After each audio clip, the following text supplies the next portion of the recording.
This morning I woke up, I had such a burst of energy, and I thought, you know what? For breakfast, I'm making biscuits, buttermilk biscuits, the kind that are soft in the middle, golden on top, make the whole house smell like home.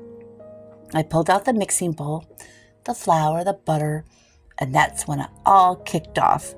The cats must have thought I was throwing a party in there or something, because suddenly they're just buzzing through the kitchen, flying here and there, chasing after each other, just like they're being chased by, I don't know, invisible gremlins or something. Zooming in and out of the kitchen, rugs sliding across the floor. Tails are puffed up like bottle brushes. I'm elbow deep in biscuit dough, and I feel something skid behind me. It's Spade. The whole rug just shot out like it was trying to make a break for it. I was trying not to laugh, trying not to step on his tail, trying not to drop dough on the floor, all at the same time. It wasn't peaceful. It wasn't aesthetic. It was real life. And honestly, it was perfect in its own chaotic little way. Because that's what homemaking really looks like sometimes. It's not always quiet music and folded linens. Sometimes it's a kitchen full of flour, 3 wild cats, and a flying rug, and a tray of biscuits that you're praying makes it to the oven in one piece. But those are the moments that make it yours. The ones that you remember.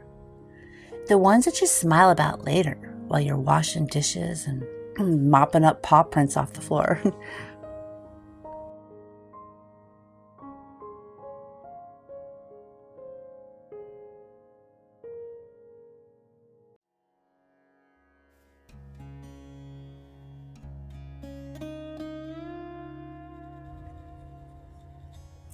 Some days just feel different. You wake up, and even though the to-do list is still sitting there, even though the same old things need doing, there's a softness in the air. That was today. The sun peeked through the clouds for the first time, what felt like forever. I could just feel it. Spring is finally starting to show up here in Michigan. The long, cold winter that we've had, it really settled into everything. The house felt quieter. The days felt slower. And if I'm honest, there were mornings I had to talk myself into getting up and going about the day. But something about today just felt lighter. Me and Tim stepped outside for a little while. Didn't do anything fancy. Just started cleaning off the front deck, brushing off the leaves and shifting the pots around, pulling the porch back to life after all those gray months. I stood there with my warm coffee in hand, and I just watched the sun dancing on the wood grain, and I felt it. That joy that sneaks up on you in the simplest of moments. Tim helped me hang the window box up beneath our front window. It's empty now, just waiting. I can already see it in my head, overflowing with color. I'll probably put some red in there. The red will really pop against the yellow siding. Little bees buzzing by come June. I can't wait. Just standing there with him, both of us wiping our hands on our jeans, laughing about how many screws it took to get the box level. Reminded me that homemaking isn't just what you do inside the walls. It's out there too. On the porch, in the front, fresh air makes your heart feel hopeful again.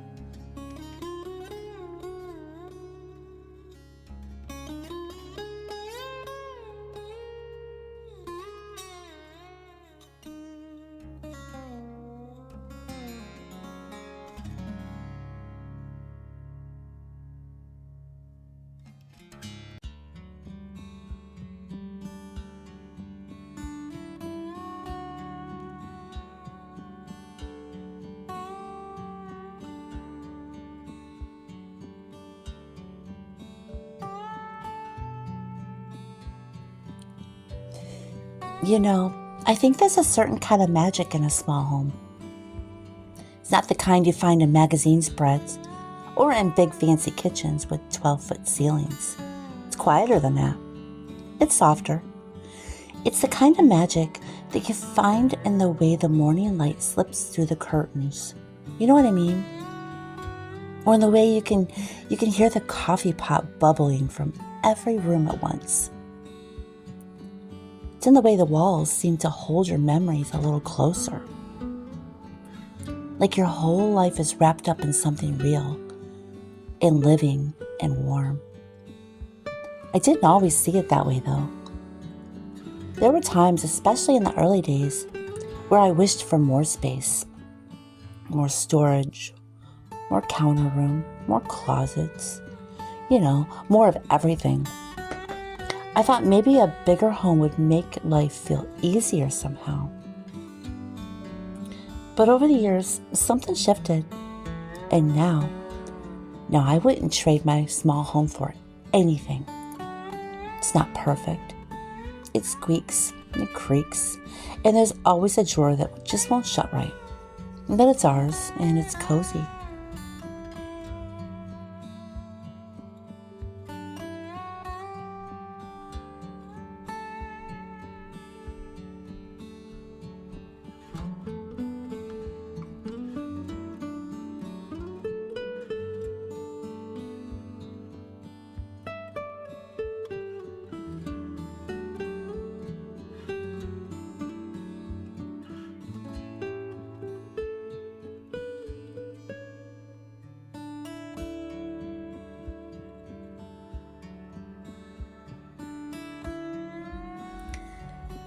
Today I went back to my canning. I canned 7 quarts of carrots yesterday.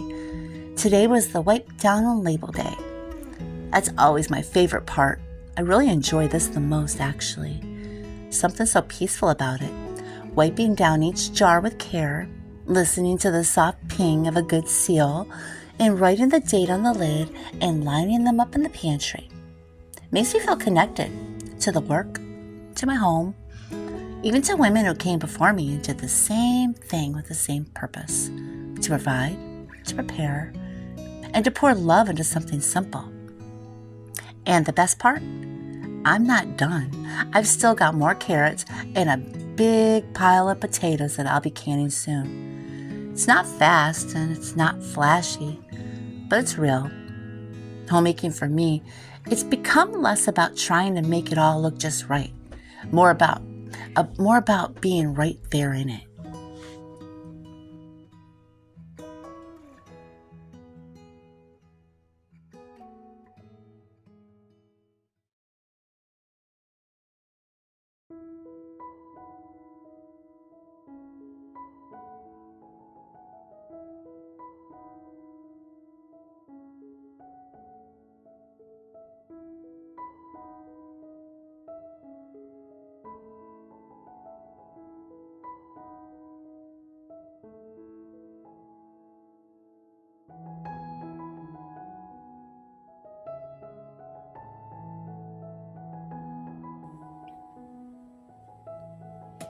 I used to think that maybe I needed a bigger house to feel like a real homemaker.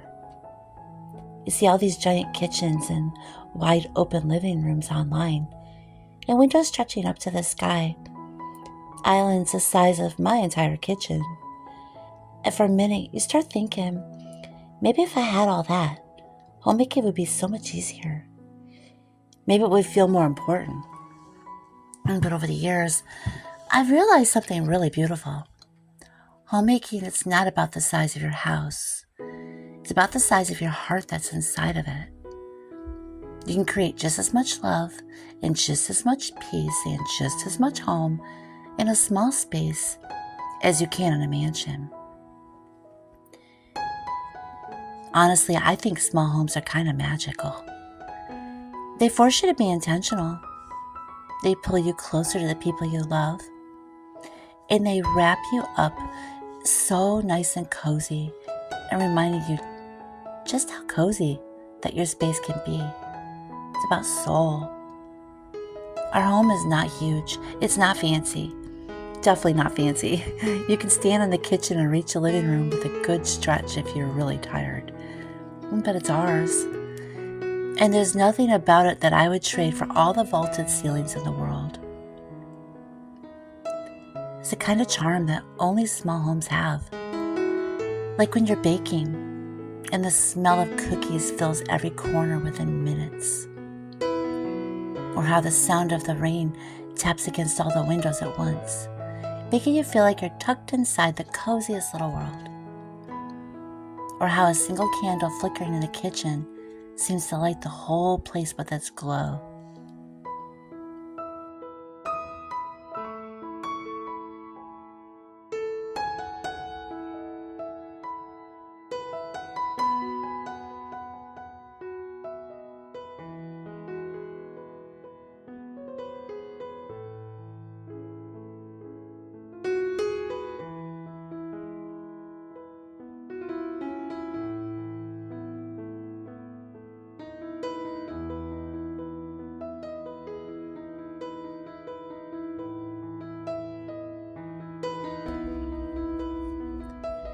Some of my favorite days are the simplest ones.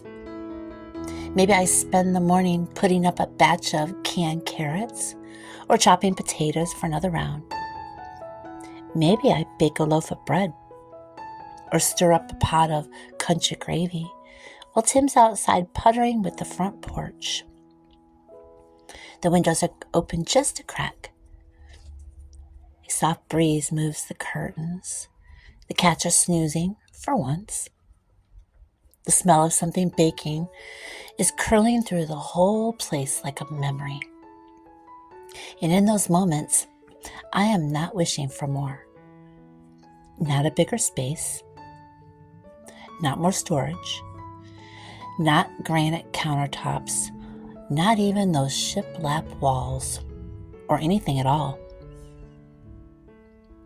Because what I have right here, it's enough. It is so much more than enough.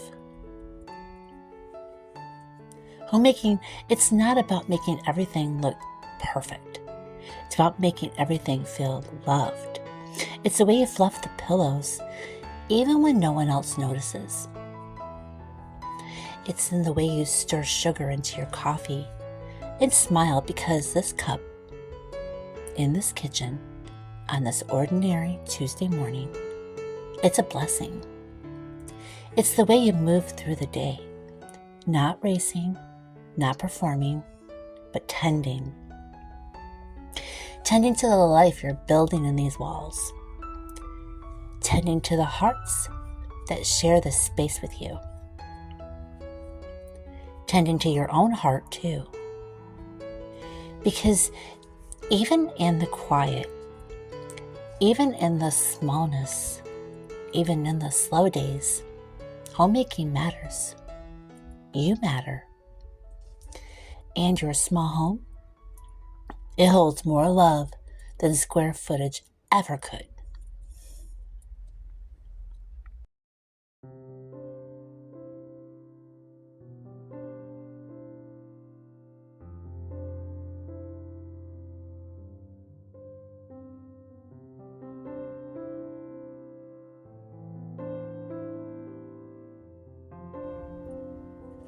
I think sometimes God gives us small homes because He knows that we need a place that feels like a shelter, not a showroom. A place where laughter bounces off the walls, where the kitchen smells like comfort, where the living room always has a spot waiting for you to sit down and rest, where life can unfold, messy, beautiful, honest, without all the extra noise. I really love my little home so much, and I love homemaking here. And I really love that it reminds me that every single day, you do not have to have more to have enough. You just have to love what's already yours. Before I go, I wanted to share something special with you. If you've been touched by anything that I've talked about today, the slow healing, the quiet joy, the realness of it all, I think you'd really connect with my new memoir. It's called Unbroken, and it's now available on Amazon. In it, I open up about the harder parts of my life, the battles with fear, trauma, and healing. It's a story about surviving, about choosing to keep going even when the road feels impossible. It's about how homemaking, faith, and the smallest, most ordinary moments became the biggest pieces of my healing. Writing it was one of the most emotional and freeing things that I have ever done. And it's my prayer that it will meet you right where you are, with hope, comfort, and the reminder that you are not alone. If you want to check it out, you can find it down below. I've linked it for you, and you can order your copy today.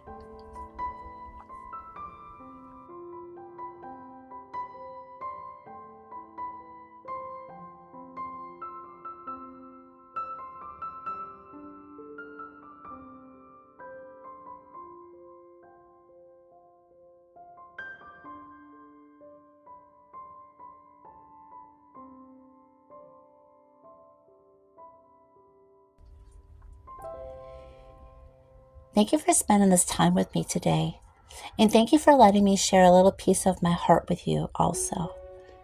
And until next time, keep lighting those candles, keep baking those biscuits, and keep loving that small, beautiful home of yours. You're doing more good than you know. The link for the buttermilk biscuits and the gravy will also be linked down below. You can find both of those at my food blog at homewithjana.com. See you next time.